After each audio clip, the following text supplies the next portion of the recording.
Right. ఇక బులెటిన్లో మరో బిగ్ బ్రేకింగ్ న్యూస్ చూస్తున్నాం. ధరణి పోర్టల్ దేశానికి ఆదర్శమని ఇన్నాళ్ళు గొప్పలు చెప్పుకుంటున్నటువంటి రాష్ట్ర ప్రభుత్వం ఎట్టకేలకు అందులోని తప్పులు నిజమని ఒప్పుకున్నటువంటి పరిస్థితి.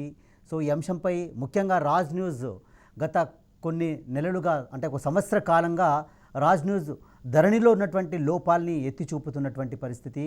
రాజ్ న్యూస్ తప్పుల తడకను ధరణిలో ఉన్నటువంటి తప్పుల తడకను పోర్టల్లో ఉందని ప్రభుత్వాన్ని పదే పదే ప్రశ్నిస్తూ ప్రజలు ఎదుర్కొంటున్నటువంటి ఇబ్బందుల్ని ప్రజల సమస్యల్ని ప్రభుత్వం దృష్టికి పదే పదే తీసుకొస్తున్నటువంటి సందర్భం గత సంవత్సర కాలంగా కొనసాగుతూనే ఉంది. అయితే ధరణిలో అనేక తప్పులు ఉన్నటువంటి నేపథ్యంలో పదే పదే ప్రభుత్వాన్ని ప్రశ్నించింది. కానీ ఏనాడు ప్రభుత్వం పట్టించుకోలేదు గులాబీ సర్కార్. అయితే ఈ అలసత్వాన్ని ధరణిలో ఉన్నటువంటి తప్పుల్ని ఎత్తి చూపింది. రాజ్ న్యూస్ ప్రధానంగా కథనాల్ని ప్రసారం చేసింది, చర్చల్ని నిర్వహించింది.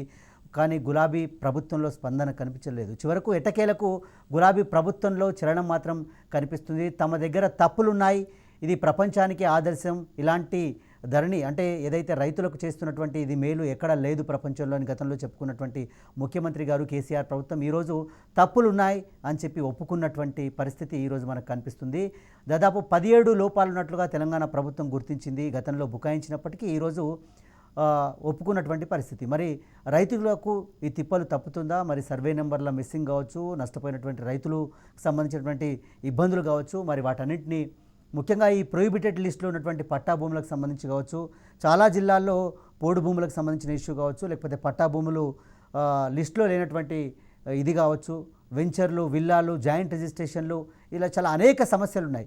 వీటన్నింటి మరి పెండింగ్లో ఉన్నటువంటి సమస్యలన్నింటినీ మళ్ళీ తీసుకొస్తుందా, ఏం చేయబోతుందా అనే అంశానికి సంబంధించి మనం మాట్లాడదాం.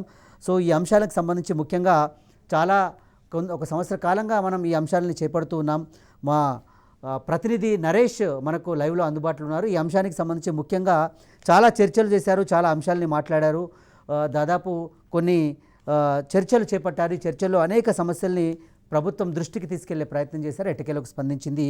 ఈ అంశంలో నిష్ణాతులు ఒక రకంగా చెప్పాలంటే ఈ అంశాన్ని టేకప్ చేసినటువంటి మా ప్రతినిధి నరేష్ మనకు అందుబాటులో ఉన్నారు. ఒకసారి వారితో మాట్లాడదాం. నరేష్ గారు నమస్తే అండి.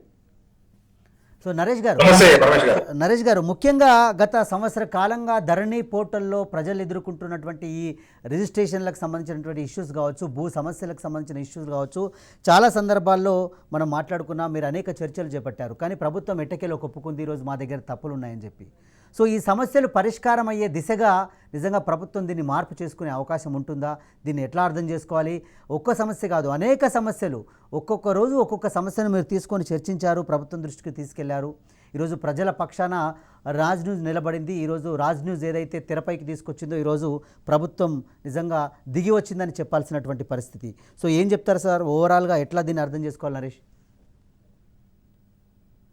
మొదటి నుంచి కూడా పరమేశ్వర్ చేస్తున్న ప్రయత్నం క్షేత్రస్థాయిలో ధరణి వల్ల రైతులు ఇబ్బందులు పడుతున్నారు. చాలా మంది రైతులు ఆత్మహత్య చేసుకున్నారు. అన్నదమ్మ మధ్య పంచాయతీలు నడుస్తున్నాయి. కొన్ని చోట్ల హత్యలు కూడా జరిగాయి. అంటే రైతు సంక్షేమం కోసం నిజంగా ప్రభుత్వము రెవెన్యూ సంస్కరణలు తీసుకొస్తుందంటే మొదటగా ఆహ్వానించింది, స్వాగతించింది రాజ్ న్యూసే. ఎందుకంటే క్షేత్రస్థాయిలో మ్యూటేషన్ కోసం రైతులు రెవెన్యూ కార్యాలయాల చుట్టూ తిరుగుతున్నారు, వేలకు వేలు వెచ్చించాల్సి వస్తుంది. డబ్బులు లేదే, లంచాలు లేదే పని కావట్లేదు. కాబట్టి ధరణి వల్ల ఈ లంచాల భూతము మాయమవుతుంది అని చెప్పి అందరూ ఆశించారు, రైతులు ఆశించారు.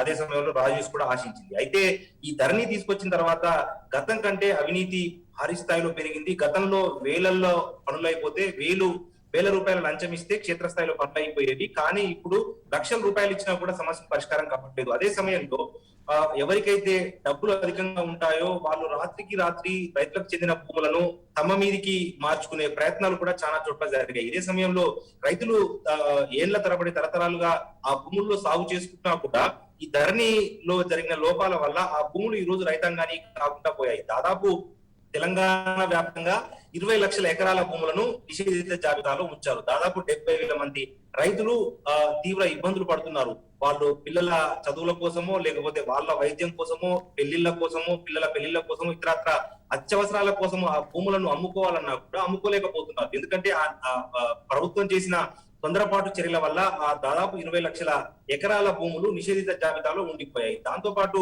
చాలా చోట్ల రైతులకు సంబంధించిన పేర్లు అచ్చుతప్పుల వల్ల కూడా ఈ సమస్యలు ఉత్పన్నమవుతూ ఉన్నాయి. గతంలో ఈ ధరణి రాకముందు ఏమైనా పాస్ పుస్తకాల్లో కానీ లేకపోతే రెవెన్యూ రికార్డ్ లో కానీ ఏమైనా అక్షర దోషాలు ఉంటే వాటిని రెవెన్యూ ఎంఆర్ఓ కార్యాలయాల స్థాయిలోనే అంటే మండల స్థాయిలోనే వాటిని సరిదిద్దే అవకాశం ఉండేది. ఎంఆర్ఓకి ఒక పిటిషన్ ఇస్తే ఆయన క్షేత్రస్థాయిలో పర్యటించి లేకపోతే రెవెన్యూ ఇన్స్పెక్టర్లను దాంతో పాటు విఆర్ఏ విఆర్ఓలను పంపించి ఆ చుట్టుపక్కల ఆ రైతు చుట్టుపక్కల ఉన్న రైతులతో పంచనామా చేయించి విచారించి నిజంగా ఈ భూమి రైతుదే, పట్టదారు పాస్ పుస్తకాలు రెవెన్యూ రికార్డులో పొరపాట్లు జరిగాయి, అవి కూడా అక్షర దోషాలే అంటే అప్పటికప్పుడు ఆయన వాటిని సరిదిద్దేవారు. కానీ ఇప్పుడు అటువంటి పరిస్థితి లేదు. అక్షర దోషాలు కూడా సరిదిద్దాలంటే నేరుగా హైకోర్టుకు వెళ్లాల్సిన పరిస్థితి ఉంది.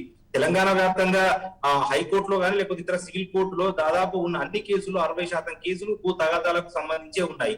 సగటున యావరేజ్ గా తీసుకుంటే ఒక భూ తగాదా కోర్టుల్లో పరిష్కారం కావాలి అంటే దాదాపు 20 సంవత్సరాలు పడుతుంది. అంటే ఒక తరం మొత్తం కూడా నష్టపోవాల్సి వస్తుంది. సో ఇటువంటి నేపథ్యంలో ధరణి తప్పుల తడకగా ఉంది, ధరణి దారి చూపుతోంది అనుకున్న ధరణి దారి తప్పింది, దరిద్రంగా మారింది, రైతులకు దుఃఖాన్ని మిగులుస్తుంది అన్న అంశం మీద రాజు వరుసగా కథనాలు ప్రసారం చేసింది. మీరు అన్నట్లుగానే రోజుకు ఒక అంశం తీసుకుని ఎక్కడైతే లోపాలు ఉన్నాయో, ఎక్కడైతే ప్రభుత్వం సరిదిద్దాలో ఆ సమస్యల్ని మొత్తం కూడా రాజు టేకప్ చేసింది. అయితే ఇనిషియల్ గా ప్రభుత్వం మాత్రం ఎందుకంటే చాలా గొప్పగా దేశంలో ఎక్కడా లేని విధంగా తీసుకొస్తున్నాము, ధరణి అవినీతికి తాగు లేకుండా తీసుకొస్తున్నామని, ధరణిలో సమస్యలు ఉన్నాయని రాజ్ న్యూస్ కానీ లేకపోతే ఇతర తెలంగాణ రైతులు చెప్పినప్పుడు కనీసము ప్రభుత్వము తప్పులున్నాయి, పొరపాట్లు జరిగాయి అని చెప్పేందుకు కూడా, అంగీకరించేందుకు కూడా ప్రభుత్వము ఒక ఫాల్స్ ప్రెస్టేజ్ కి పోయింది. ఒకవేళ నిజంగా తప్పులు పొరపాట్లు ఉన్నాయి అని చెప్పి అంగీకరిస్తే గనక మా కిరీటం ఎక్కడ కింద పడుతుందో అన్న ఒక ఆందోళనతో ప్రభుత్వం ఉంది. కాబట్టి ఇంతవరకు కనీసం తప్పులు ఉన్నాయని కూడా ప్రభుత్వం గుర్తించలేదు. మనం తీసుకొచ్చిన ఒత్తిడి అనుకోండి, లేకపోతే రైతుల పట్ల ఇక్కట్లు అనుకోండి, లేకపోతే ఇతర చిన్న చిత్క సమస్యలను మొత్తం కూడా గుర్తించిన ప్రభుత్వము ఎట్టకేలకు ధరణిలో లోపాలున్నాయి, ప్రభుత్వ తొందరపాటు చర్యల వల్ల కొన్ని తప్పులు దొరికాయి, వాటిని సవరించేందుకు ఆర్థిక మంత్రి హరీష్ రావు నేతృత్వంలో క్యాబినెట్ సబ్ కమిటీ వేసింది. సబ్ కమిటీ వేసిన తర్వాత జిల్లా స్థాయిలో 3 మెన్ కమిటీ కూడా ఒకటి వేసింది.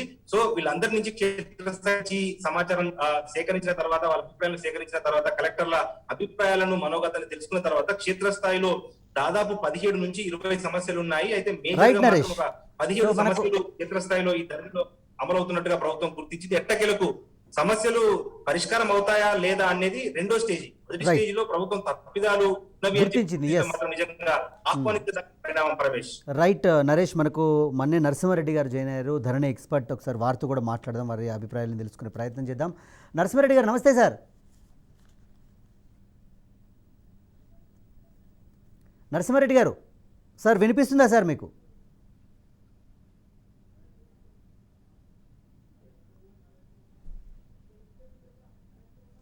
రైట్ నరసింహారెడ్డి గారు రైట్.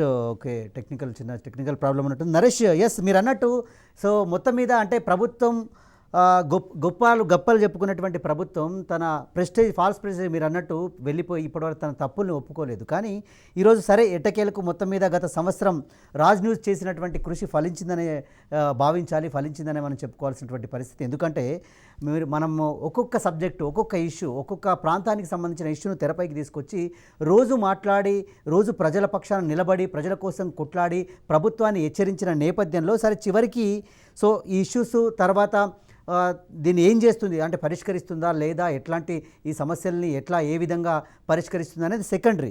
కానీ మొత్తం మీద అయితే లోపాలు ఉన్నాయనేది మాత్రం గుర్తించింది. సో ఎట్లా ముందుకెళ్ళే అవకాశం కనిపిస్తుంది? చాలా ఇష్యూలు దీంట్లో ఉన్నాయి. సర్వే నెంబర్ల మిస్సింగ్ కావచ్చు, మీరు అన్నట్టు నిషేధిత జాబితా భూముల లిస్టు కావచ్చు. సో ఎట్లా చూడాల్సిన పరిస్థితి కనిపిస్తుంది? సో మనం కంక్లూడ్ చేద్దాం 2 minutesలో. Yes right.